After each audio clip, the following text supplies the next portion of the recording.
Shri Krishna Chaitanya Prabhu Nityananda Shri Advaita Gadadhar Shiva Sari Gaur Bhaktavinda.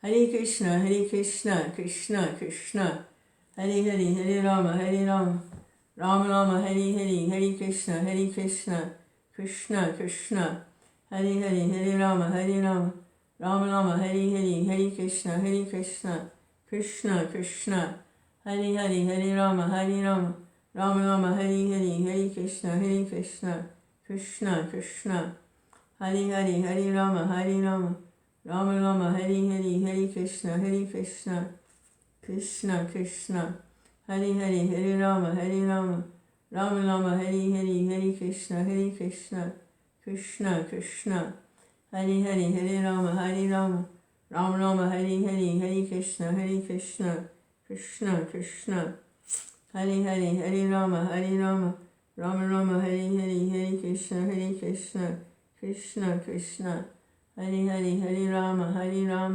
Rama Rama, Hare Hare, Hare Krishna, Krishna Krishna, Hare Hare, Hare Rama, Rama Rama, Hare Hare. Krishna Chaitanya Prabhu Nityananda Shri Advaita Gadadhar Shiva Sari Gaur Bhaktavinda. Hare Krishna, Krishna Krishna, Hare Hare, Hare Rama, Hare Rama, Rama Rama, Hare Hare. Just read a couple minutes from Bhagavad Gita, Song of God, and translated with commentaries by His Divine Grace, A.C. Bhaktivedanta Swami Prabhupada.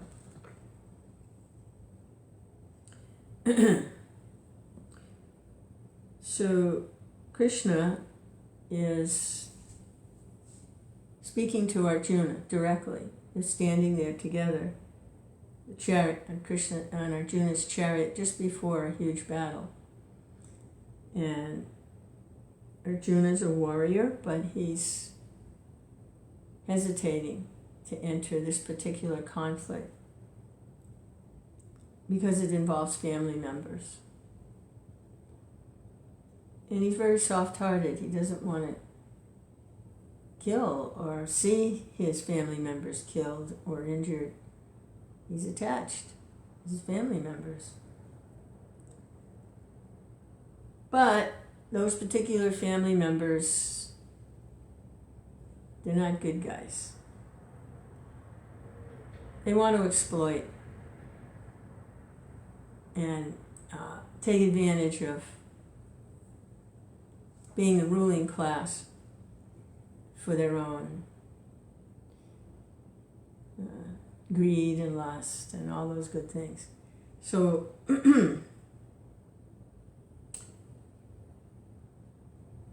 God, Krishna, is there saying, it's too bad they're your family members, but they gotta go.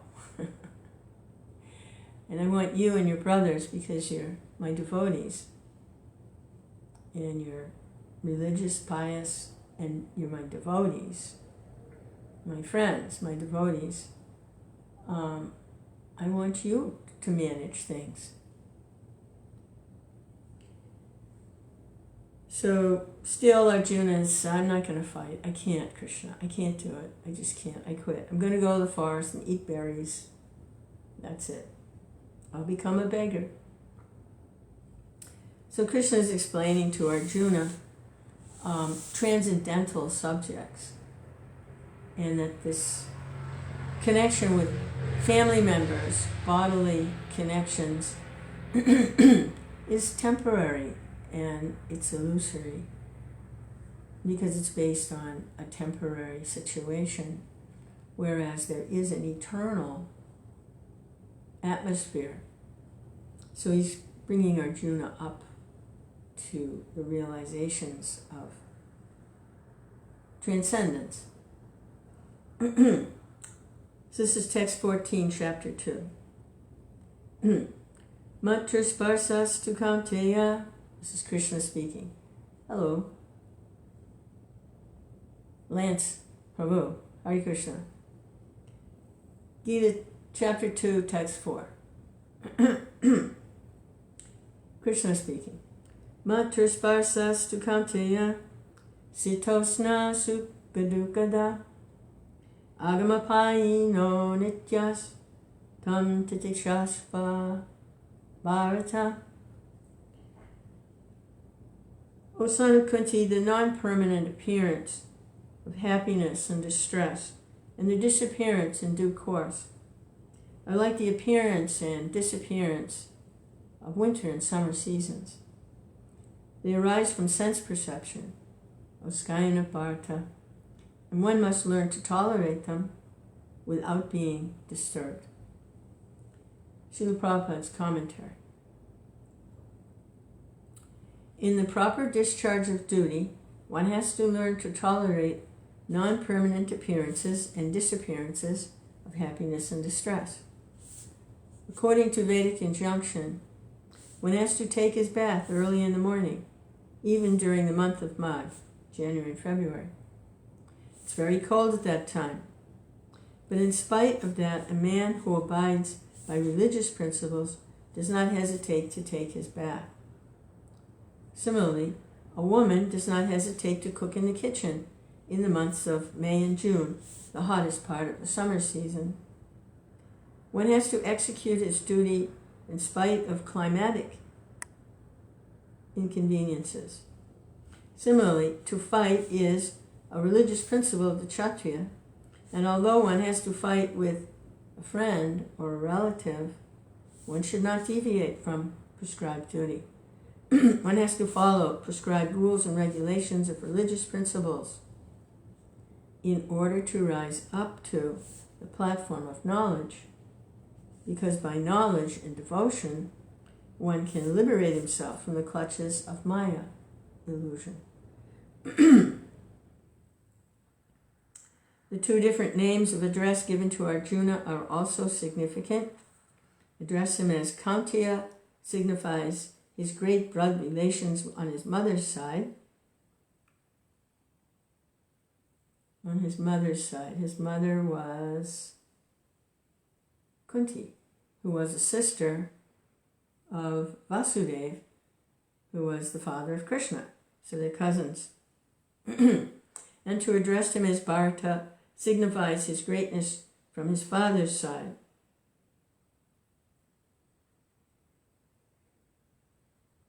So his father was Pandu, evidently a descendant of Maharaj Bharata. Apparently, his father was Pandu. Actually, he was conceived with mantra from Indra. And that's a whole other story. From both sides, he is supposed to have a great heritage. A great heritage brings responsibility in the matter of people and proper discharge of duties. Therefore, he cannot avoid fighting. Text 15. Yam hina vyatatyante purusham purushashabha samadukha-sukha-diram sa mrityavaya kalpate. O best among men, Arjuna, the person who is not disturbed by happiness and distress and is steady in both is certainly eligible for liberation.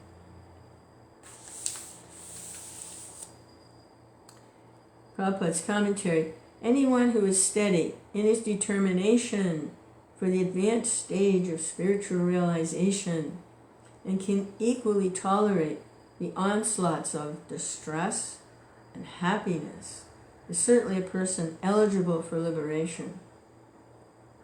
Yeah, distress, yeah, you got to tolerate it, but who would think you have to tolerate happiness also? Well, it can be a disturbance because you become attached to happiness. And that's one of the problems of the mode of goodness, is that it's a very happy condition of life, mode of goodness. But you can become attached to just being happy and not being Krishna conscious.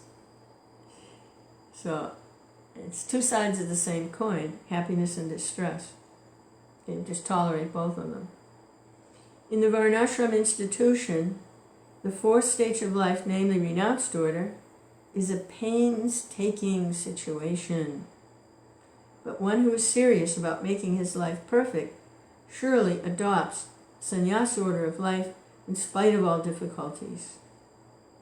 The difficulties usually arise from having to sever family relationships, to give up connection with wife and children.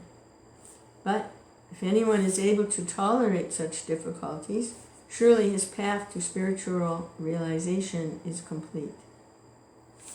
Similarly, in Arjuna's discharge of duties as a Kshatriya, he is advised to persevere, even if it is difficult to fight with his family members or similarly beloved persons. Yeah, I was thinking about that the other day, about sannyas. And the way the system is, the Varnashram system, created by Krishna, in effect since practically the beginning of time, but now a little bit off course, still remnants of it, but it needs to be revived purely and nicely. But that's coming. Just now coming.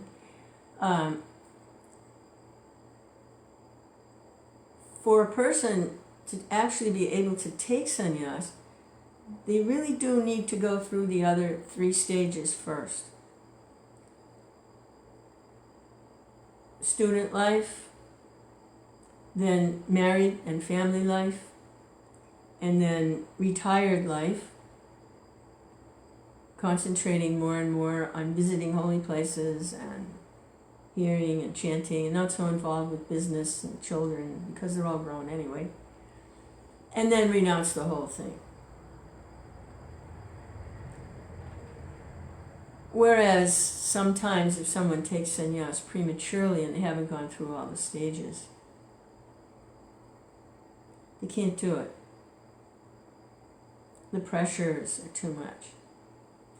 And we've seen that in the early days of the movement. A lot of the young men fired up to preach. They left their wife and children and they're like, 25 years old, 30 years old. And they're going to be a renunciate. And then by the time they get to 40, they're like, I need family, I need friends, I can't do this. I need personal, intimate relationships on a material level. So, yeah, I really do need to go through all the stages. And I heard one devotee who has done that and is now more or less in a vanaprastha situation and is becoming more and more active in preaching and managing ashram and helping people. His own children grown and he and his wife very mature in devotional service. And what he explained was it really helps because now he can see his students and his disciples like their children, his children. Because he knows what it's like to have actually raised children. So now he can relate to, on a higher level, to his students like they're his children. And that makes sense. That makes a lot of sense. And so the stages are there for a reason. Just like anything else, to jump over, it's going to be, I jumped over, and then it's going to be a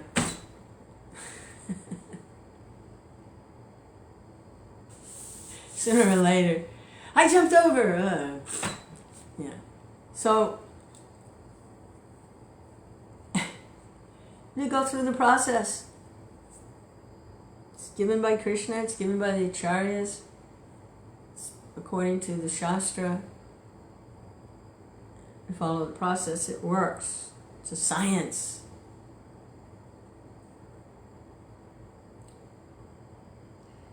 Now, going on in the paragraph,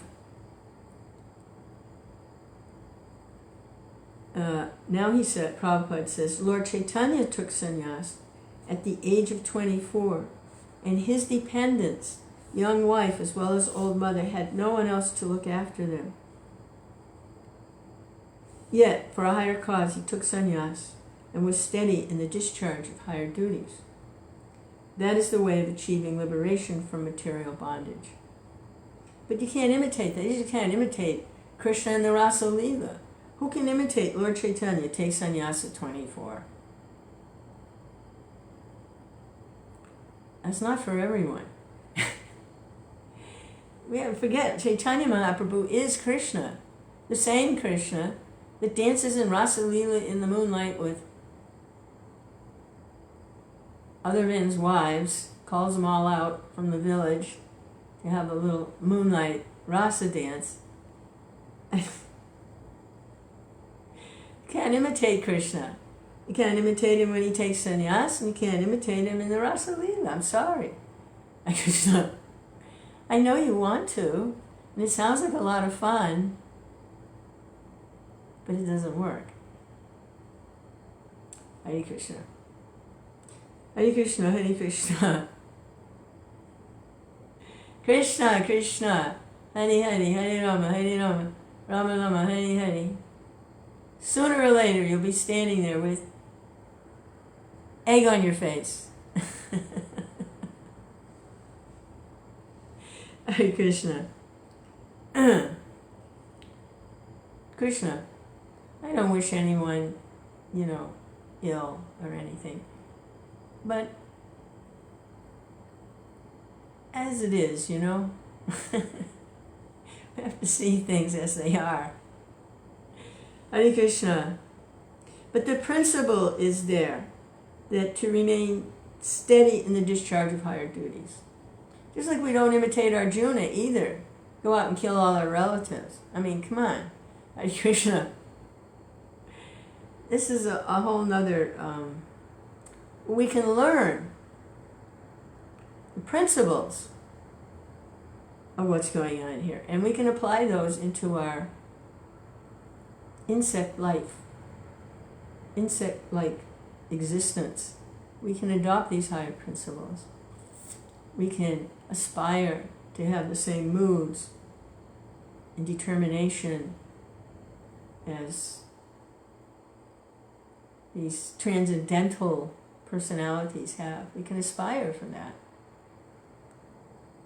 They have their same mood, their same fortitude, their same integrity. But we're awfully small. Teeny tiny. Hare Krishna. However, if we make some mistakes like this, the reactions are very big. We're teeny tiny, but the reactions are huge. Hare Krishna. Krishna Chaitanya. So we don't want that. We don't want huge reactions. Hare Krishna. One more. Text 16. Na sato vijite bhavo, na bhavo vijite sata, ubayor api driston tas, tvasandayos tattvadarshibhi. So Krishna says, those who are seers of the truth have concluded that of the non-existent there's no duration, and of the existent there's no cessation. This seers have concluded by studying the nature of both. It's very poetically written. The devotee that was serving Prabhupada by helping to put together the verses had a degree in poetry. I think he was a PhD in poetry. So it's very poetic. But what does this mean? Those seers of the truth have concluded of the non-existent there's no duration, and of the existent there's no cessation. Prabhupada's commentary. There's no endurance of the changing body. The body is changing every moment by the actions and reactions of the different cells, is admitted even by modern medical science, and thus growth and old age are taking place in the body. But the spirit soul exists permanently, remaining the same despite all changes of the body and the mind. That's the difference between matter and spirit. Prabhupada, he would ask sometimes, say, so all these educational institutions, big college, big university, where's that department for the study of the difference between spirit and matter? Where is that department for study of the difference between? So Prabhupada says here, the spirit soul exists permanently, remaining the same despite all changes of the body and mind. The material body is always changing. Prabhupada, that's the difference between matter and spirit. By nature, the body is ever changing and the soul is eternal. This conclusion is established by all classes of seers of the truth, both impersonalists and personalists. In the Vishnu Purana, it is stated that Vishnu and his abodes all have self-illuminated spiritual existence. Jyotimsi Vishnur Bhavanani Vishnu. The words existent and non-existent refer only to spirit and matter. That is the version of all seers of the truth. There was a funny little thing devotees used to do when they were trying to talk to somebody about Krishna for the first time. And they would say, all right, point to yourself. Where are you? Point to yourself. And people would go, no, that's your heart. That's your chest. No, point to yourself. No, that's your brain, your mind, your head. No, point to yourself. And of course, how are you going to point to yourself, So that's the difference between the soul and the material body. Prabhupada continues, this is the beginning of the instruction by the Lord to the living entities who are bewildered by the influence of ignorance. Removal of ignorance involves reestablishment of the eternal relationship between the worshipper and the worshipable, and the consequent understanding of the difference between the part and parcel living entities and the Supreme Personality of Godhead. One can understand the nature of the Supreme by thorough study of oneself. The difference between oneself and the Supreme Being understood as the relationship between the part and the whole. In the Vedanta Sutra, as well as in Srimad Bhagavatam, the Supreme has been accepted as the origin of all emanations. Such emanations are experienced by superior and inferior natural sequences. The living entities belong to the superior nature, as it will be revealed in the 7th chapter. Although there's no difference between the energy and the energetic is accepted as the supreme, and energy or nature is accepted as the subordinate. The living entities, therefore, are always subordinate to the Supreme Lord, as in the case of the master and the servant, or the teacher and the taught. Such clear knowledge is impossible to understand under the spell of ignorance.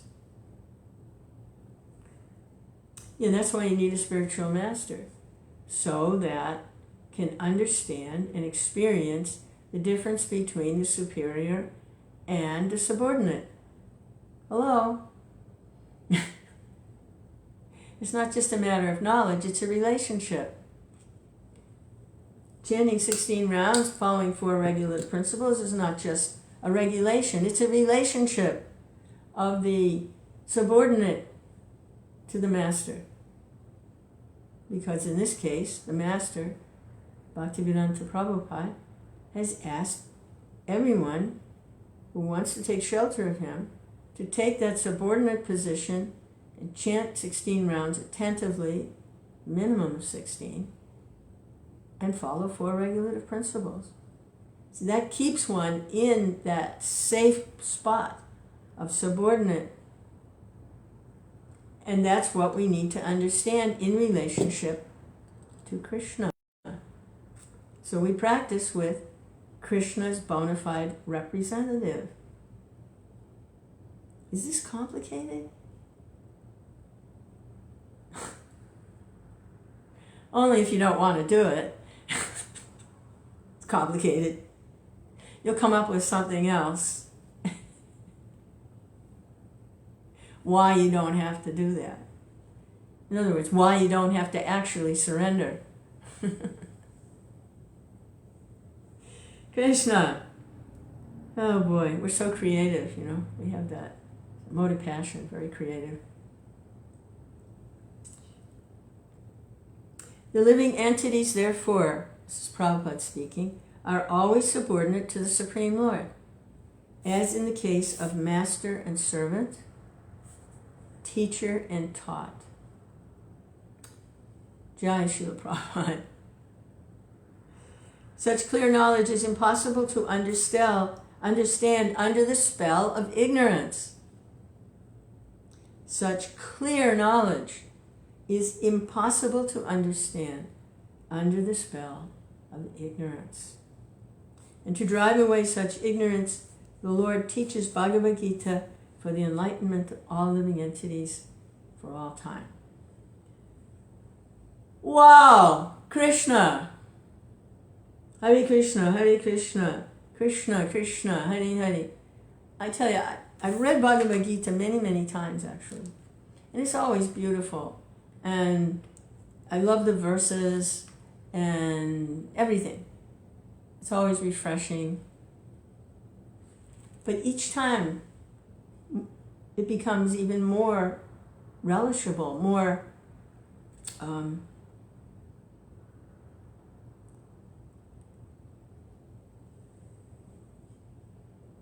Krishna. Krishna. Jai Srila Prabhupada. Why? Because it's transcendental literature. It's eternal vibration, sound vibration, eternal knowledge. Krishna. Haribol.